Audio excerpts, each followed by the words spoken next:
Ser Podcast.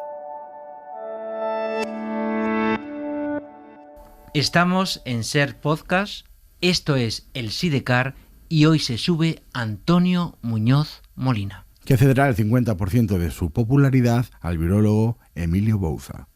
Cadena Ser, Gran Vía 32, octava planta. Despacho de la directora de contenidos. Martes, 6:22 de una tarde cualquiera del mes de abril.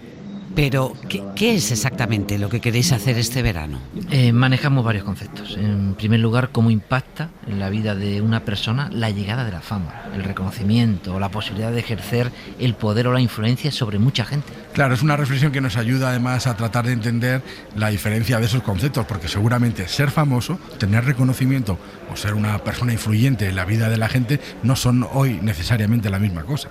Y luego un giro, queríamos saber a quién descubriríamos si ese famoso, esa persona era reconocida, influyente, como le queramos llamar, le pedimos que ceda el 50% de su fama a otra persona anónima que es importante en su vida. En definitiva, una charla con una persona conocida sobre la fama que luego va a donarle el 50% de toda su popularidad a una persona anónima que es muy importante en su vida. Yo no sé cómo va a salir, pero lo que más o menos tenemos en la cabeza sería una hora de radio como esta. En la cadena Ser, El Sidecar, un vehículo radiofónico conducido por Pepe Rubio y Sergio Castro, al que hoy se sube Antonio Muñoz Molina. En torno a la vida real que uno ha tenido están las sombras de las otras vidas posibles que no llegó a vivir, casi siempre por casualidad, no por empeño consciente, porque uno manda sobre su biografía mucho menos de lo que piensa. La vida verdadera es única y las vidas posibles se despliegan en abanico en los márgenes de una línea recta. Antonio, ¿qué hubieras podido haber sido? Yo podía haber sido hortelano, según mi padre, un buen hortelano. Podía haber sido profesor de instituto, porque era cuando yo era estudiante era una aspiración muy noble, ¿no? Ser profesor de instituto entonces era una cosa muy seria, lo sigue siendo ahora, pero con menos consideración, ¿no? Y también podría haber sido historiador del arte, podía haber sido funcionario, podía haber sido un buen funcionario de la administración local, ¿no? Y sin embargo, acaba siendo, entre otras cosas, escritor, y en un programa que habla de reconocimiento, de prestigio, supongo que quizás al empezar a escribir buscabas el reconocimiento de tu propia situación, el de la realidad en la que estabas, no sé si en la necesidad de buscar otras realidades, de todo un poco. ¿Qué te lleva a decidirte por escribir? Yo creo que esos impulsos no son, que uno no tiene grandes proyectos, ¿sabes? Por lo menos yo, es decir, no tiene como grandes impulsos, es decir, quiero que lo que yo hago sea reconocido. Tú haces algo porque te gusta mucho, porque además nadie te pide que lo hagas, ¿no? Entonces tú de pronto te encuentras, has leído cosas, has leído a gente y sientes el deseo, la necesidad de emularlos, ¿no? Y entonces poco a poco lo vas haciendo y lo haces muchas veces durante mucho tiempo en completa soledad y muchas veces sin pensar en nada ulterior, porque si piensas en algo ulterior igual te paralizas, ¿no?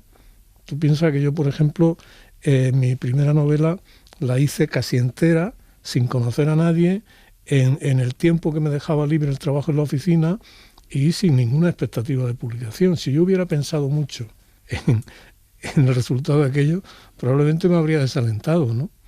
Es decir, que muchas veces todos esos proyectos son reconstrucciones a posteriori. Yo creo que todo es mucho más accidental, ¿sabes? Pero sí que hay una necesidad de expresar. Sí, claro, hay sí, tiene esa necesidad, esa afición también, ¿sabes? Es decir, hay una parte de afición, de que tú llegas y te pones a hacer algo y te disfrutas por el simple placer de hacerlo, ¿no? Y también luego de la necesidad de buscar lectores, de que uno sea leído sin pensar en el reconocimiento que los lectores te pueden dar. Sí, eso me pasó a mí. Yo empecé a escribir lo primero de todo en un periódico, ¿no? Un periódico de Granada que se fundó y el que tuve la oportunidad de chiripa de empezar a colaborar, ¿no? Y entonces yo ahí descubrí el hecho de tener lectores. Igual tenías muy pocos lectores, pero el hecho de que lo que tú haces salga de tu ámbito particular y te enfrentes a algo impersonal, a un público, es decir, no a tu amigo, a tu novia, a tu familia, sino tú pones ahí algo y lo pones para cualquiera, ¿no? Ese hecho, eso es profundamente liberador, ¿no? Aparte de que, hombre, te da satisfacción también, ¿no? De pronto encontrar que tienes lectores, que alguien, es decir, te has pasado toda la vida haciendo eso como en una isla desierta, ¿no? Y de pronto alguien te dice, ¿cómo me gustó esto y tal? Pero aparte de eso, lo que publica te libera, es decir, porque te libras de lo que has publicado, ¿no? El momento en que lo publicas, si no publicas, es como si no se renueva el aire, como si respiras un aire que no se ha renovado, ¿no?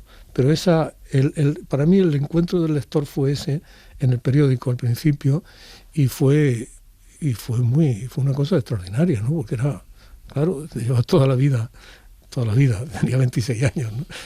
Todavía hasta entonces. Claro, ¿sabes?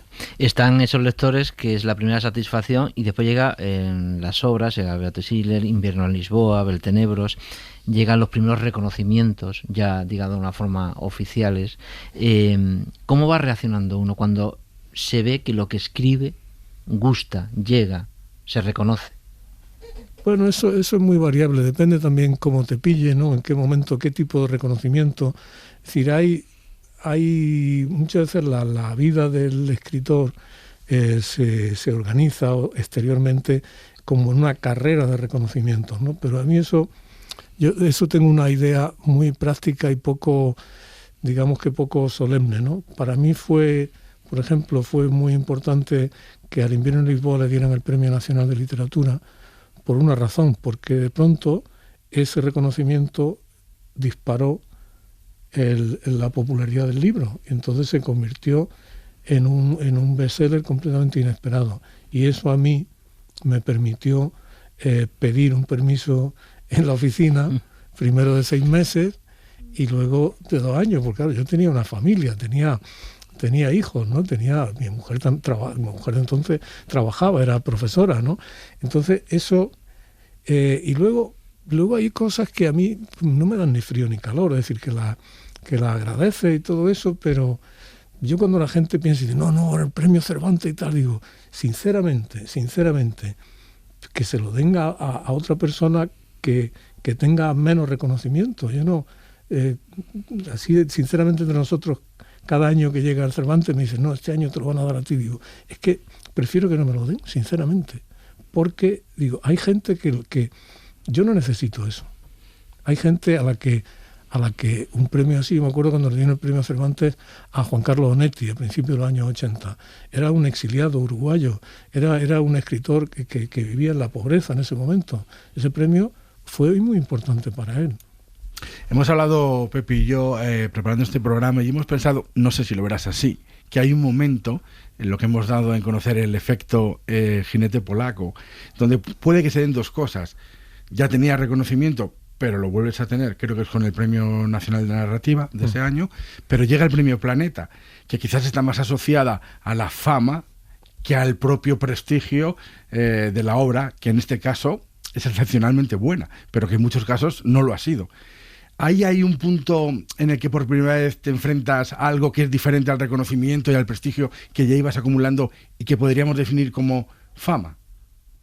Ahí hay una cosa que es completamente práctica, y era que en ese momento de mi vida, en el momento en que yo estaba escribiendo El jinete polaco, yo iba a cambiar de vida, estaba cambiando de vida, porque estaba divorciándome. Yo tenía que empezar otra vida, tenía muchas responsabilidades, ¿no? Entonces, para mí, de pronto, en la posibilidad de ganar ese dinero, a mí me significaba una gran tranquilidad. Ese es el motivo, por el que me presenté al premio, ¿no?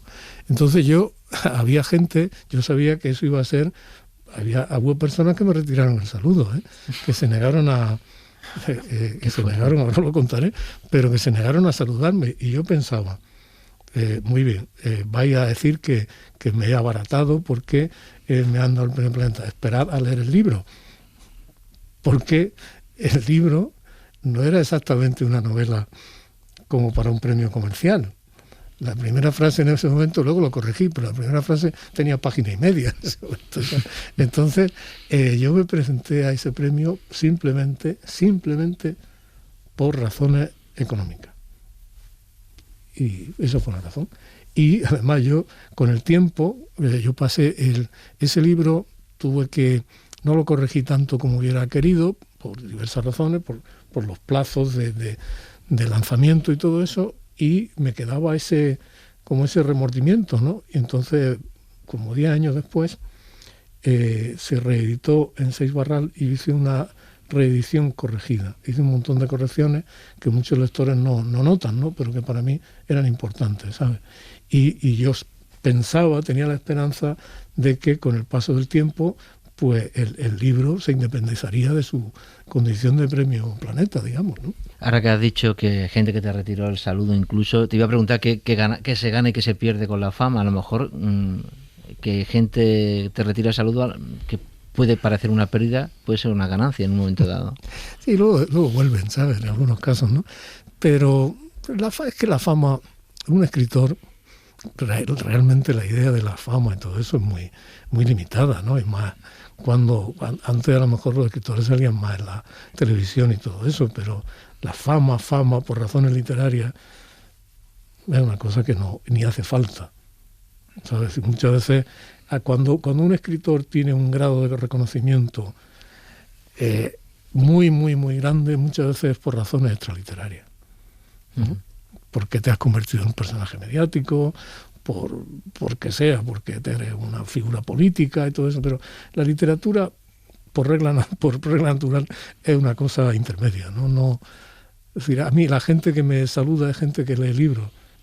¿Y crees que hay un momento en el que se ha pervertido, por culpa de entender la fama de una manera diferente, el propio reconocimiento y el prestigio? ¿La fama ha matado ha abaratado lo que entendemos por prestigio, por reconocimiento, por esas otras cosas que sí otorga la literatura, que está todo un poco confundido? Yo no he visto ningún escritor verdadero que la fama lo haya estropeado. He visto a personas que a lo mejor no eran muy buenas, ¿no? Pero no lo pienso ahora mismo y sinceramente creo que no. Es decir, ahí todo el mundo puede jugar y hay quien juega y tal, pero el que hace eso, o la que hace eso, quien juega todo eso, no creo que tenga una verdadera consistencia.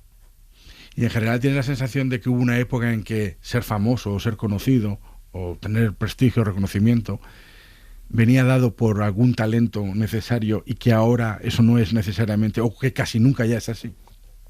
Bueno, es que son cosas distintas, ¿sabes? Es decir, que tú haces el camino de la literatura o el de las artes, ¿no? Es decir, a mí me gustan muchas artes distintas, ¿no? Son caminos muy, en el fondo, muy sobrios y que requieren mucho trabajo y en los que el reconocimiento generalmente es inferior al esfuerzo. Generalmente, ¿no? Fíjate la cantidad de músicos extraordinarios que hay por ahí, que ahora por culpa de todos estos desarrollos tecnológicos no tienen manera de ganarse la vida. Piensa la cantidad de pintores muy buenos que no tienen reconocimiento porque la pintura ya no está de moda, es decir, no se informa sobre, apenas hay crítica de pintura ni información sobre pintura, ¿no? Entonces son caminos muy solitarios que accidentalmente pueden tener más o menos reconocimiento, pero ya te digo, yo veo que hay gente que está muy entregada a eso, a las redes sociales, a esto y a lo otro, ¿eh? Cada cual hace lo que... Pero yo sinceramente pienso que eso no tiene que ver conmigo, ni con el oficio al que yo me dedico, ¿no? En tu literatura hay música, hay arte y también ha sido llevada al cine en algunos casos, en algunas de las novelas. Ha trascendido a otras artes. Eso forma parte un poco también de tu forma de ser, ¿no? Sí. Yo muchas veces pienso, a veces tengo siempre muchos remordimientos, ¿no? Casi todo. Entonces pienso que igual me disperso demasiado, que igual me gustan demasiadas cosas. Sí, lo pienso, digo, a lo mejor tendría que concentrarme más, ¿no? Que ser un escritor más obsesivo de una cosa y tal. pero no puedo evitarlo, ¿no? Me gustan mucho otras artes, ¿no? Me gusta mucho la pintura y la música, me gusta leer divulgación científica, me gusta la historia, ¿sabes? Es decir, que tengo muchas aficiones y eso creo que se filtra en lo que hago, y también a veces eso ha llevado a lo que tú dices, ¿no? A que se hagan películas y tal. A mí hace poco vi, hacía tiempo, no la había visto desde el estreno, la película Vertenebros, la que dirigió Pilar Miró, sobre una novela mía. Uh-huh. Y me gustó bastante, me pareció buen cine, ¿sabes? Pero creo que la veía ya sin relación con la novela, ¿no? Lo veía como película, como aficionado al cine que soy. Últimamente se hace llamar Andrade. Roldán Andrade. No le conoces, porque cuando él llegó a la dirección tú ya estabas en Inglaterra. El Sidecar, con Pepe Rubio y Sergio Castro.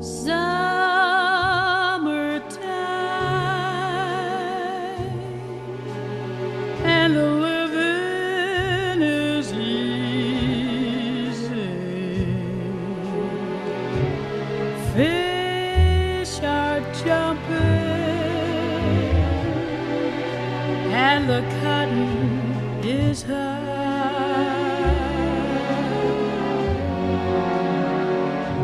Oh, your daddy's rich and your ma is good looking. El mundo de la fama o del reconocimiento en la literatura puede que sea como una burbuja. Tú siempre te has mostrado como muy lejano a las fiestas, a los cócteles, a ese mundo literario que se mira todo el tiempo a sí mismo. Y en ese sentido quería hacerte dos preguntas. ¿Cómo vives con una persona que también tiene reconocimiento, que es una creadora? ¿En qué medida eso os retroalimenta, os hace equilibrar vuestras propias labores? ¿Y qué tiene que ver Nueva York y Lisboa con el hecho de buscar un refugio lejos quizás de todo eso? Bueno, las dos cosas están conectadas, ¿sabes? Porque mi mujer, Elvira Lindo, con quien vivo y con quien se dedica al mismo oficio que yo, no solo se dedica al mismo oficio que yo, sino que tiene una visión parecida del oficio, ¿no?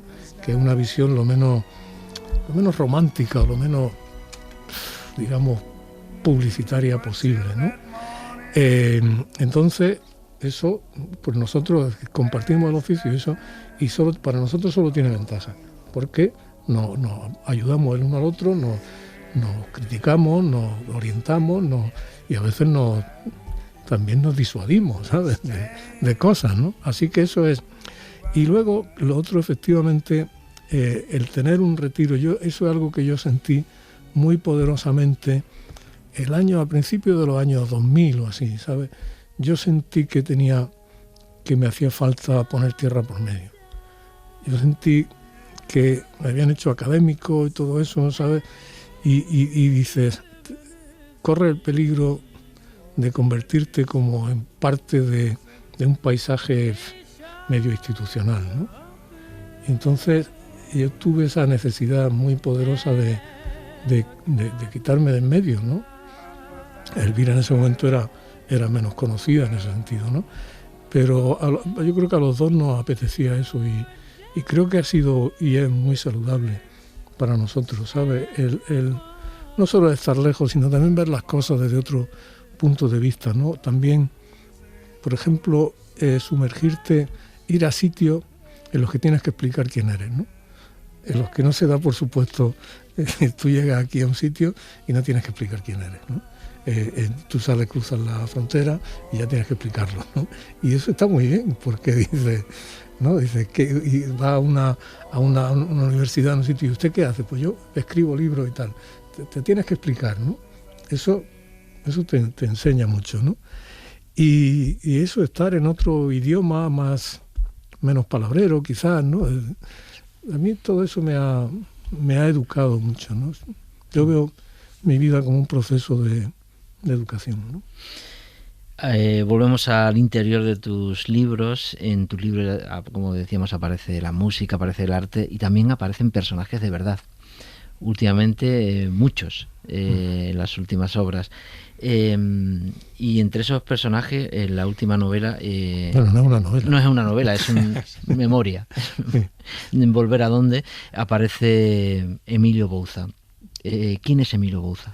Mira, Emilio Bouza está aquí delante de nosotros, entonces Emilio Bouza es una persona que para mí resume muchas cosas admirables, ¿no? Es una persona que es un científico, y un científico eminente, y es un servidor público, y es un científico y un médico que lleva toda su vida en la sanidad pública, ¿no? Entonces esa mezcla que muchas veces... nosotros hemos vivido un mundo neoliberal muy opresivo, ¿no? Que ahora empezamos a darnos cuenta, ¿no? En el que se asociaba siempre la calidad con lo privado, ¿no? Acuérdate cuando decía, alguien se ha puesto malo, no, ha ido a Houston a que lo traten, no sé qué, ¿sabes? Entonces parecía que lo propio de lo bueno es el privado. O un médico de pago. Un médico de pago. Claro, que se decía en los pueblos, ¿no? Eso viene de antes. Si no hubiera decían por los dineros. Ha ido un médico por los dineros, ¿sabes? Fíjate cómo era. Entonces, para mí, hablábamos antes de mi afición, es decir, yo creo que la ciencia, ¿no? Es una cosa fundamental en una sociedad, ¿no? Y es uno de los logros mayores del ser humano. Y que la sanidad pública es otro. Y en el encuentro de eso hay personas como Emilio, ¿no? Que son científicos y son humanistas. Y que además, eso es muy importante, la vertiente humanista. Porque el médico sabe que trata con los seres humanos en sus momentos de máxima fragilidad, ¿no? Y todos los seres humanos. Yo me acuerdo de un médico español en Estados Unidos, muy prominente en la medicina privada, me decía, para mí es igual un millonario que un pobre del Bronx. Y pensaba, no, para ti no. No. Porque probablemente el número de pobres del Bronx al que tú tratas es reducido, ¿no? Y millonario. ¿Sabes? Entonces, eso, ¿no? El enfermo, una persona enferma es muy frágil. Y no solo el enfermo tiene que ser estudiado y curado, tiene que recibir compasión, en el sentido noble de la palabra, ¿no? Entonces eso, yo creo que Emilio es una persona que todo eso es muy consciente de todo eso y que además ha estado ahí en primera línea, estuvo en la época apocalíptica, que es cuando llegó el VIH y la gente se moría sin remedio de un día para otro y sin cura y además con una vergüenza pública, ¿sabes? Porque no es lo mismo, estigma que dura todavía, ¿no? Como sabemos, ¿no? Entonces, él ha conocido todo eso, ¿no? Y creo que eso le da como una profundidad, ¿no? Una calidad humana y científica y además tiene otra afición que yo comparto, aunque en una medida menos heroica, que es un gran ciclista. Eso no lo sabía. Ha hecho el camino de Santiago en bicicleta reiteradas veces. Sí. Se sube a El Sidecar Emilio Bouza, virólogo y médico emérito del Hospital Gregorio Marañón de Madrid. Estoy pensando que en realidad la amistad no es más que el reconocimiento y la admiración hacia otra persona. O quizá esa sea la base que une esa amistad. El hecho de que uno sea médico enamorado de su profesión y otro un contador de historias enamorado de la literatura ayuda a esa simbiosis tan buena que tenéis. Sin duda, muchísimo, ¿no? Ya lo creo. Hombre, nosotros apreciamos extraordinariamente eso que Antonio tiene con carácter extraordinario, la sensibilidad, la capacidad de ver más allá de lo material. Nosotros estamos muy a menudo emborrachados de lo material, ¿no? Y asqueados a veces de lo material. El ver la belleza expresada en palabras de cosas, por ejemplo, su última obra, ¿no? Su última obra es literatura pura. Está escrito, yo creo que, Antonio, probablemente de tus notas tomadas durante la pandemia, ¿no? Sí. del día a día, sobre la marcha, de los actos más cotidianos. Yo sobre eso describo algo y mataría de aburrimiento a cualquiera en 5 minutos, ¿no? Y sin embargo coges esa obra y no la puedes dejar. ¿Qué pasará al día siguiente? ¿Qué ocurrirá? ¿Cómo se describirán cosas cotidianas de forma tan bella, ¿no? En lo demás yo creo que coincidimos mucho Antonio y yo, ¿no? A mí la fama me parece, como él, una carga. Y estoy seguro que alguien del carácter de Antonio lo recibe como una carga necesaria. Probablemente lo que más adora es el anonimato. Y eso pues solo es fácil de conseguir a lo mejor en alguna calle de Nueva York. Pero ya en Madrid es imposible, ¿no? Y luego la otra cosa yo creo que compartimos es una cosa que un amigo mío, que era un médico, pero realmente un filósofo, me dijo una vez, es que uno de los criterios de la felicidad es que de joven hay que tener un plan vital, el que sea, y que alcanzados los 40 o 50 hay que cumplir un pequeño porcentaje. Y decía que si a eso se sumaba el no hacer daño a nadie, los 3 criterios de la felicidad de don Gregorio Vaquero, que era un viejo microbiólogo español que había estudiado a Kant toda su vida, todo eso procedía de profundas reflexiones. Dice, se cumplían. Si usted hace esas 3 cosas, puede ser feliz, ¿no? Y ahí hay un proyecto de contar cosas y de literatura impresionante. Y en mi trabajo hay un proyecto mucho más modesto, que es atender a pacientes y disfrutar con ello, ¿no? Porque ¿en qué momento os conocéis? ¿La primera vez? Hace muchos años, porque teníamos ¿Qué pasó? Un amigo común en el hospital, una amiga común. Hemos empezado con un texto que ha leído Antonio de Rondas del Prado, de Antonio Muñoz Molina. Están las conferencias que ha dado en el museo, muy recomendable, por cierto, para los oyentes que lo quieran ver. Está editado por Cátedra del Museo del Prado. Y en esa introducción hablaba de que él, Antonio, podría haber sido muchas cosas de la vida y el camino lo llevó a ser escritor. ¿Usted, Emilio Buza, es algo parecido? Exactamente igual. Yo recuerdo en Preu estar profundamente despistado porque mi padre me decía que hiciera lo que entonces... Mi padre era un empleado de banco, él proyectaba todo su futuro y su ilusión que su hijo hiciera una carrera universitaria, y yo, la verdad, aquello de ser ingeniero, que era lo que había que ser entonces, de canales, caminos y puertos, se me daban fatal las matemáticas, pasando de sumar y de las 4 reglas, lo mío era un desastre. Y un buen día descubrí, ya casi cuando tocaba, que quizás en medicina pues estuviera yo bien, porque no eran letras, que de eso no se podía vivir, aunque me gustasen, no eran matemáticas, era una cosa intermedia. Yo me metí en la medicina por eso, sin mayores problemas. Me apasionó muy pronto. Es decir, que allí me encontraba muy realizado, muy a gusto, me parecía un mundo mucho más real que el del colegio, y luego todas mis decisiones se parecen enormemente a las que decía Antonio. Ninguna la he sentido como trascendente. Claro, porque es que todo, lo que hay que tener mucho cuidado es con las reconstrucciones retrospectivas, ¿no? Sí. Esa cosa cuando dicen los escritores, dicen, no, mi madre ya, cuando era niño, mi madre se fijaba en que... No. Tú puedes haber sido muchas cosas distintas. Exacto. ¿No? Es decir, el destino se hace retrospectivamente, ¿no? Sí. Dice, claro, porque eso además te hace sentirte como protagonista de una historia, ¿no? Dice, no, ya mi madre conserva las primeras poesías que yo hice y desde pequeño yo hice, pues no, todo es mucho más accidental, ¿no? Hombre, tú tienes unas predisposiciones, sí, evidentemente, sí, pero todo varía tanto, ¿no? Yo no pienso, si yo hubiera sacado unas oposiciones como quería sacar de profesor de instituto y me hubieran mandado a un pueblo a ser profesor, ¿habría podido terminar una novela? Por ejemplo, habría encontrado el grupo de gente que necesita para... Y yo lo que quería era sacar esas oposiciones, porque era lo que te garantizaba una seguridad, que decían los padres. Y era una cosa muy noble, puesto, ¿no? Del Estado y para siempre. Claro, decía mi padre. Mi padre decía una paga del gobierno. Del gobierno. Bajo techado. Exacto. ¿Sabes? Exacto. Sí. I've got to seek my very own fortune. I've got to find my very own way. I've got to solve my very own problems today. I've got to chase me my very own rainbow. I've got to plot and plan every play. I've got to find me my very own dragon to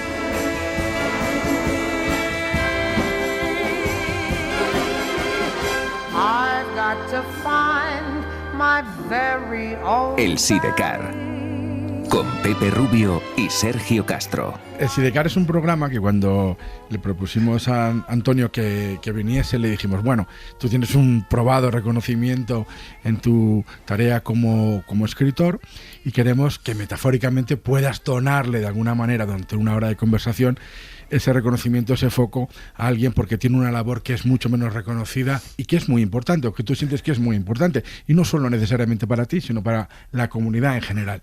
Y no dudó un instante y dijo Emilio Bouza. Yo creo que reflexionemos sobre ese reconocimiento. No lo tiene la sanidad, lo ha perdido. Vosotros venís de haber vivido en un país como Estados Unidos, donde la sanidad puede ser una quimera que la gente no imagina lo difícil que puede llegar a ser. ¿Reconocemos lo nuestro? ¿En qué situación está todo eso? ¿Falta ese reconocimiento, ese prestigio, esa fama? ¿Esa es parte del problema? Yo creo que ahora mismo la sanidad española, volvemos a... yo creo que un poco rebajar la magnitud de... La sanidad española tiene un buen nivel de reconocimiento. Y yo creo que eso es parte de nuestro alimento diario. Si a muchas personas sales ahora en la Gran Vía y les preguntas qué estimas más en el país ahora mismo de lo que tienes, muchísima gente mencionaría una sanidad en la que, como decía Antonio, el señor del Bronx y el señor de Manhattan son casi siempre operados del corazón por el mismo cirujano. Y no hay que tener una fortuna o ser trasladado a otro hospital porque no tienes la tarjeta de crédito. Yo creo que la sociedad española sí que ha aprendido a reconocer eso. Y lo demás pues es la felicidad de cada cual, su proyecto vital y alcanzar una parte de eso cuando se alcanzan los 40, ¿no? Si se alcanza muy poco porque se aspira mucho, pues no se siente muy desgraciada. La gente que tiene más ambiciones que sus posibilidades se siente muy desgraciada. Pero una pequeña parte de lo que se ha planificado, si se cumple, pues yo creo que es un motivo enorme de felicidad. Y la felicidad la dan las consecuciones propias, ¿no? Las metas que uno se pone. Lleva razón Emilio. Yo creo que hay un desfase entre el reconocimiento público, social que tiene la sanidad de nuestro país y la situación, la penuria o la incertidumbre política y la escasez a la que muchas veces está sometida, ¿no? Y yo creo que esto durante la pandemia se ha visto, es decir, cuando tú ves los contratos precarios del personal sanitario, cuando tú ves las dificultades de la gente para conseguir una cita o para llamar, es decir, creo que los debates públicos en España están muy dispersos y están muy concentrados en cosas que no tienen importancia. Y para mí te digo una cosa, la sanidad pública es el eje del sistema democrático, es uno de los ejes del sistema democrático. Otro es la educación y otro es el imperio de la ley, ¿no? Y que haya una administración pública limpia y eficiente y todo eso. Pero creo que ese reconocimiento que tiene la sanidad y que es merecido choca con muchos proyectos de saboteo, concretamente en la comunidad en la que estamos, por ejemplo, ¿no? Entonces, eso a mí me produce dolor, ¿no? Porque si hay algo que merece el acuerdo de la inmensa mayoría de nuestra población, ¿no? Porque dice, en España todos estamos muy divididos. Estamos divididos en cosas accesorias, en cosas fundamentales estamos de acuerdo. Y una de las cosas fundamentales en las que estamos de acuerdo es eso. Y efectivamente, cuando tú has vivido fuera, ¿no? Y has visto cómo gente, incluso con buenos seguros médicos privados, de pronto tienen un cáncer que se vuelve más grave y ya el seguro médico no les cubre. Sí. Eso lo he visto yo. ¿No? Una leucemia en América te arruina. A profesores en universidades en las que yo he trabajado, que eran universidades de prestigio, profesores que llega un momento en que el seguro ya no les da. Y tienen que vender su casa. Tienes que vender la casa. Es una enfermedad grave y larga. Claro. En América o eres inmensamente rico o te arruina. Sí. Pero tengo la sensación de que el sistema, el nuestro, el público, tiene el prestigio, la gente es consciente de ese prestigio, pero se nos olvida la importancia que es el mantenerlo de cara al futuro. Es decir, porque nos estáis contando la situación de Estados Unidos, donde puedes llegar a vender la casa para pagarte una operación. Ahora estamos llegando a un momento en que los seguros médicos en España empiezan a entrar donde en su caso, por ejemplo, se fue a Estados Unidos y pudo volver. Muchos estudiantes que hoy se van a investigar fuera no pueden volver. Son situaciones tanto en la investigación como en la protección pública que están fallando. De alguna forma se ve, ¿no? En mis tiempos, la perspectiva de futuro que tenía un médico que obtenía una beca para ir a Estados Unidos y volvía al sistema público, a mi juicio, era mucho mejor que el actual, de futuro.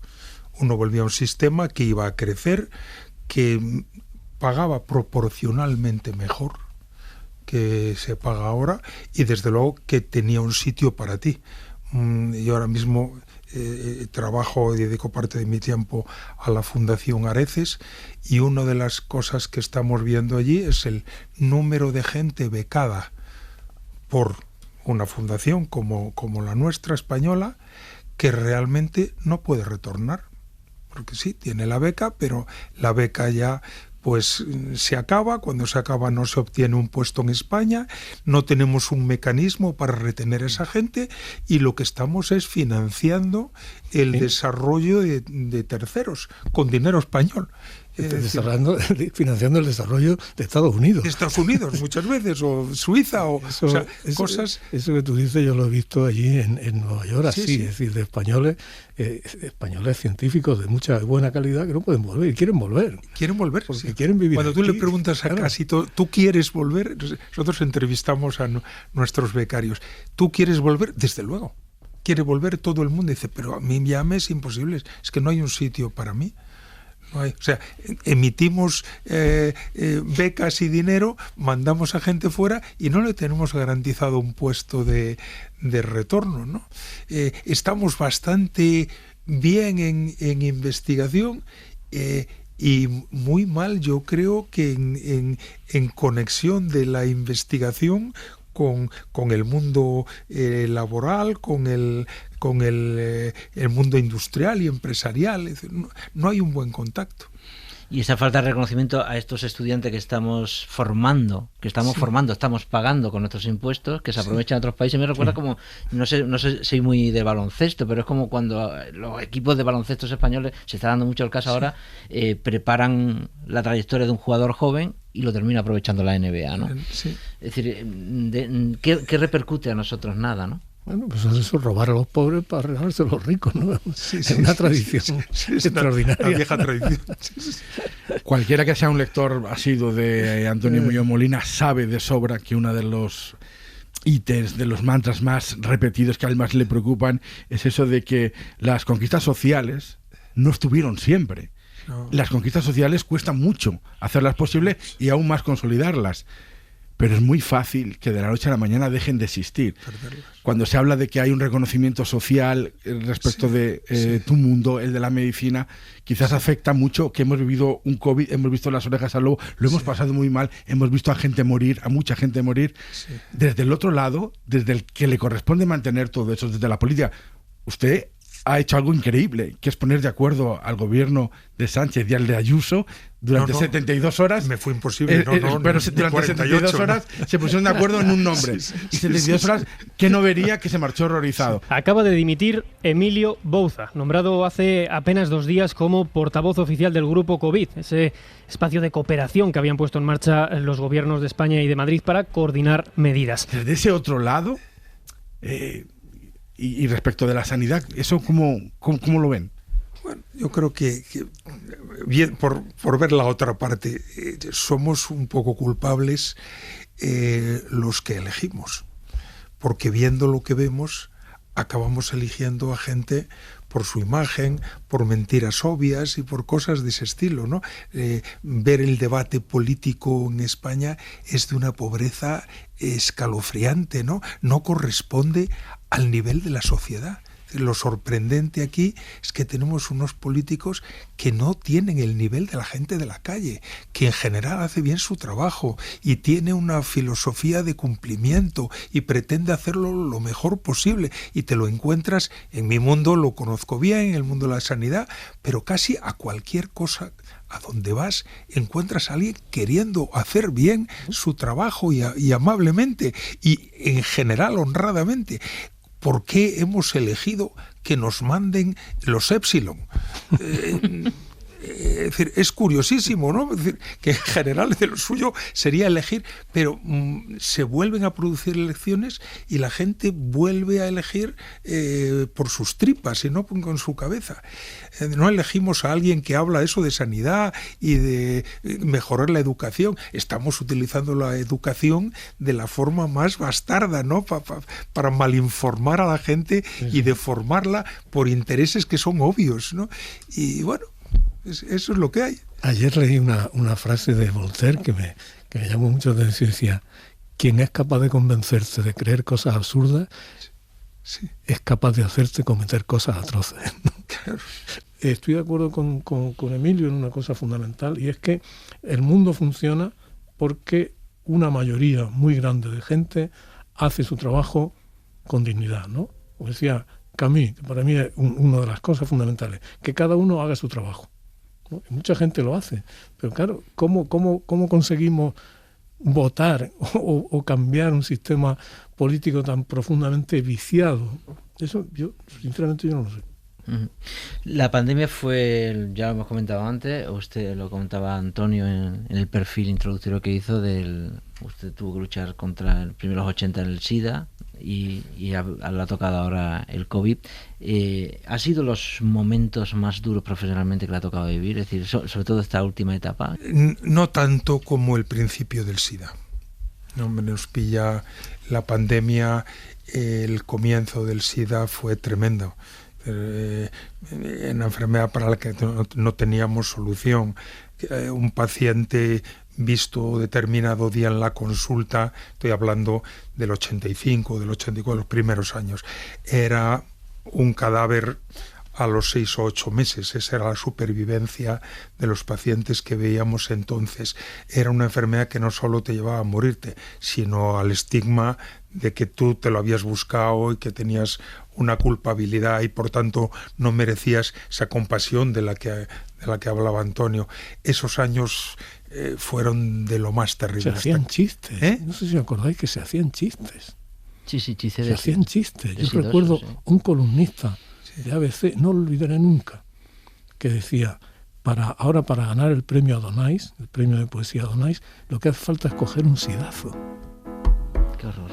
Sí. Estoy diciendo esto de la poesía o todo esto. Sí. Eso era el nivel. Se eu pudesse dizer o que o teu olhar diz quando me olhas assim, quando me olhas assim. Se eu pudesse colher a papoila que tu deixas dentro de mim, deixas dentro de mim. Se eu pudesse morar onde o teu coração tem a chave do lar, tem a chave do lar.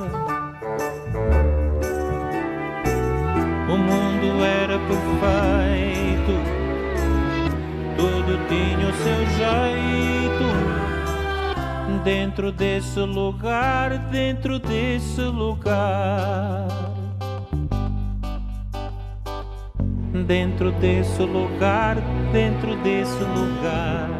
Están viajando en el Sidecar con Pepe Rubio y Sergio Castro. En el último libro de Antonio hay constancia de que tenéis varios encuentros durante esta etapa en la que uno está en su casa, el mundo parece que se ha acabado. ¿La pandemia os ha hecho más amigos, más conscientes de vuestra relación, y a ti, Antonio, tener más admiración, a Emilio todavía, por la situación en la que estábamos viviendo? Claro, yo me acuerdo que muy al principio, cuando estaba empezando todo, yo lo llamé porque digo, ¿de quién puedo esperar que me diga? Porque todos estábamos perdidos, ¿no? ¿Te acuerdas? Te llamé y me dijiste, me acuerdo que él me dijo, dice, esto es como una guerra. Este nivel de destrucción, de mortandad y todo esto es un nivel de guerra, ¿no? Y claro, dice, tenemos que hacer frente a eso, ¿no? Yo lo llamaba de vez en cuando porque claro, él estaba ahí, ¿no? Por saber. Y claro, este hombre estaba jubilado, ¿no? Y se volvió de su casa, que estaba allí con sus plumas y con esos entretenimientos que tiene, y volvió ahí y lo acabó atrapando el coronavirus, como lo atrapamos todos, pero es de una manera más, ¿no? Sí. Entonces, dices, él tiene mucha admiración por los tercios de Flandes, ¿no? ¿No? Dice, y esa cosa del sentido del deber, ¿no? Dice, aquí hay que estar, pues aquí estamos, ¿no? Y hacemos lo que tenemos que hacer. Si eres bombero, como decía el otro, el día que hay un incendio no te puedes ir a tu casa.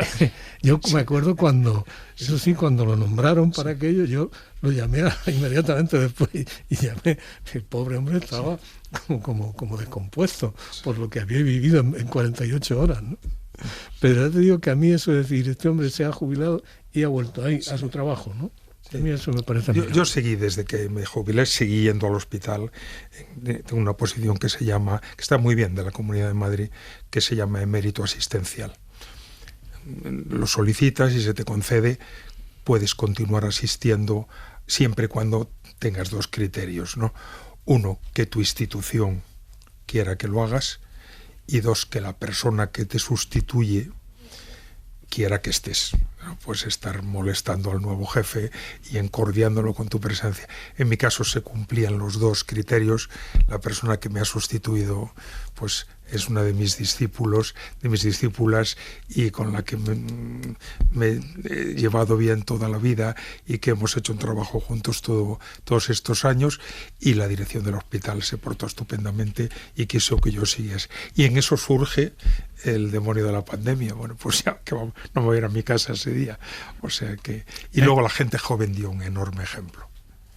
A mí ha sido uno de los motivos de satisfacción ver que, hombre, siempre el mayor tiene una cierta reticencia sobre cómo se comportarán los jóvenes y siempre piensa que su tiempo pasado fue mejor, ¿no? Se han portado de miedo.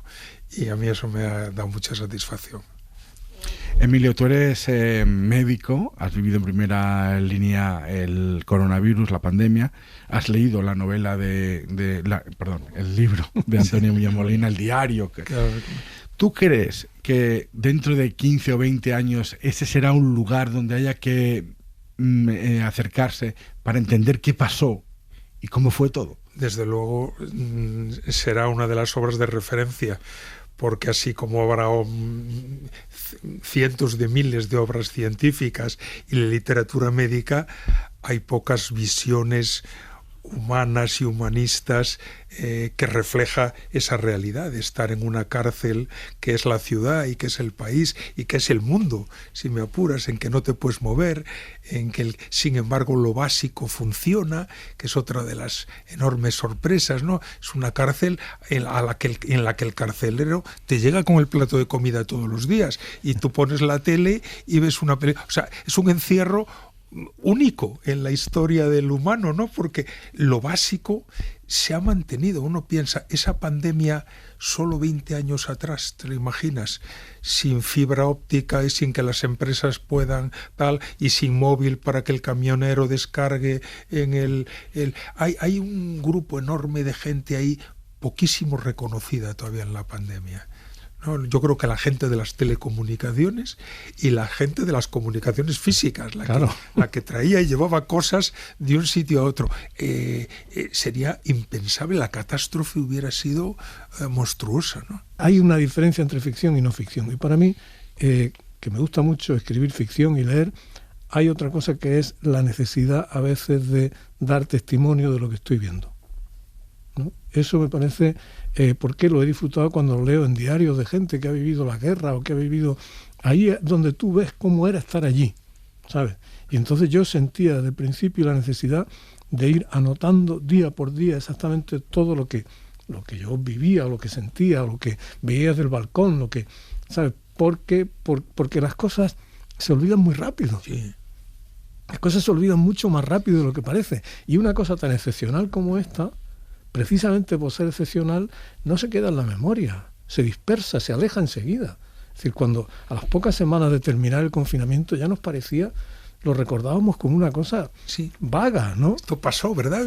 ¿Cómo era así? Entonces yo por eso sentía, era una cosa ni siquiera literaria, ¿sabes? Era un impulso de decir, aquí hay que registrar esto que está pasando, registrar esta parte privada, personal, cómo lo vive una persona normal, ¿no?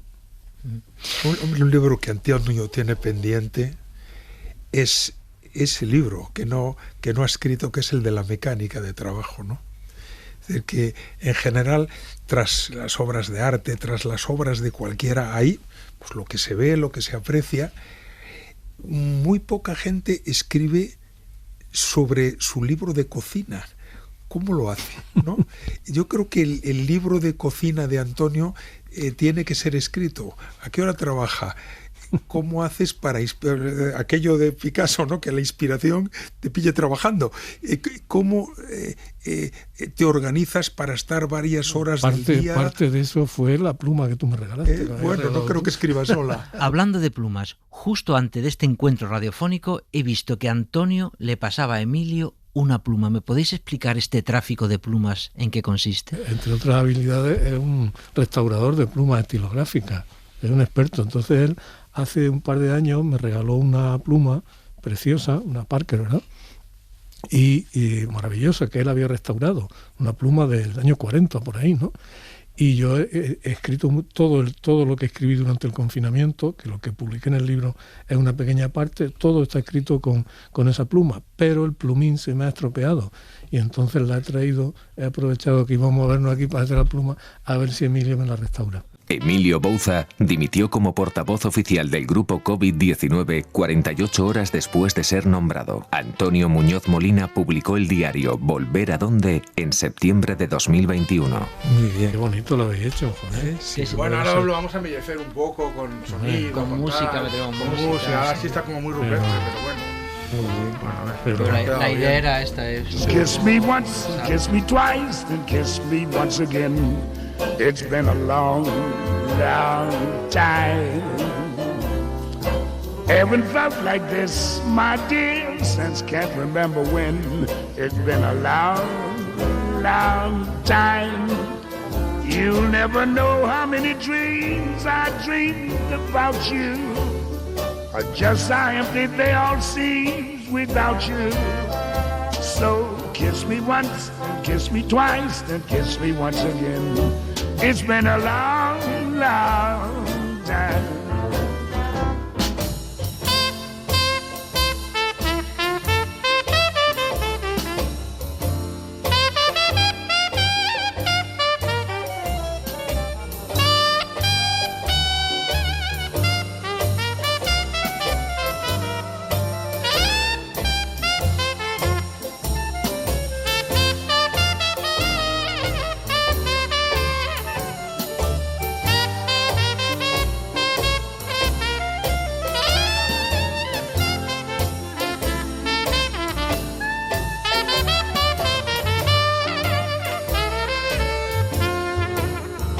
Yes, kiss me once, kiss me twice, and kiss me once again. It's been a long time. Haven't felt like this, my dear, since can't remember when. It's been a long time.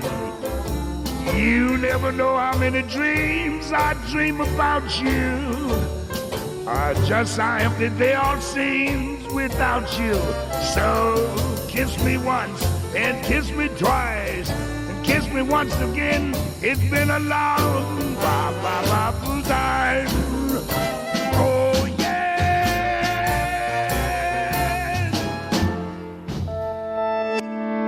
Cadena SER. La radio.